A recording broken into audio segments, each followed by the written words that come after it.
자영업자 부채 1124조 원, 명절에도 한숨만 위기의 현실. 오늘은 자영업자들이 처한 심각한 현실에 관해 이야기해 보겠습니다.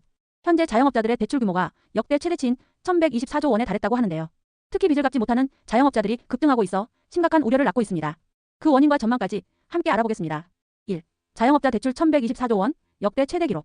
신용평가업체 NIC 평가정보의 자료에 따르면 2023년 3분기 기준 자영업자 336만 9천 명이 받은 대출 규모는 1123조 8천억 원으로 전년 동기 대비 5조 3천억 원 0.5% 증가했습니다. 이는 사상 최대 수준으로 갈수록 빚 부담이 심화하고 있다는 의미입니다. 특히 3개월 이상 연체된 상환 위험 차주는 14만 6천 명으로 1년 사이 41.8%나 급증했습니다. 즉, 빚을 못 갚아 연체 상태에 빠진 자영업자가 급격히 늘고 있다는 것이죠. 왜 이렇게 빚이 늘어났을까?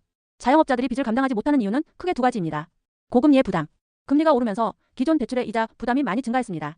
예전에는 낮은 금리로 대출을 받아도 감당할 수 있었지만 현재는 고금리로 인해 상환 부담이 가중된 상태입니다. 내수 부진과 경기 침체.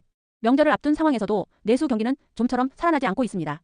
소비 심리가 얼어붙고 물가 상승까지 겹치면서 손님이 줄어든 자영업자들은 수입이 줄어들 수밖에 없습니다. 그 결과 대출을 갚지 못하고 연체가 발생하는 사례가 급증하고 있는 것입니다. 3. 전망은? 문제는 이런 상황이 더 악화할 가능성이 크다는 점입니다. 경제 성장률이 1%대 중반에 머물며 경기 회복이 지연될 것으로 예상됩니다. 이에 따라 대출 부실 위험이 더욱 커질 가능성이 큽니다.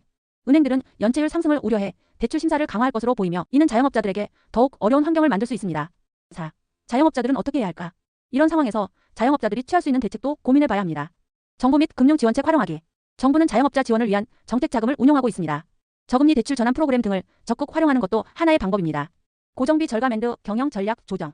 임대료, 인건비 등 고정비를 절감하고 소비 흐름에 맞춰 경영 전략을 빠르게 조정하는 것도 중요합니다. 대출 구조 조정 및 상환 계획 재설정. 금융기관과 협의해 대출 조건을 조정하거나 상환 기간을 늘려 부담을 줄이는 방법도 고려할 필요가 있습니다. 끝나는 명절에도 한숨 지는 자영업자들, 해결책은? 이번 명절 많은 자영업자는 기대보다 걱정이 더 큰 상황입니다. 과연 정부와 금융기관은 어떤 대책을 내놓을 것인지, 그리고 자영업자들은 어떻게 이 위기를 극복할 것인지 앞으로의 움직임을 주목해야 할 시점입니다.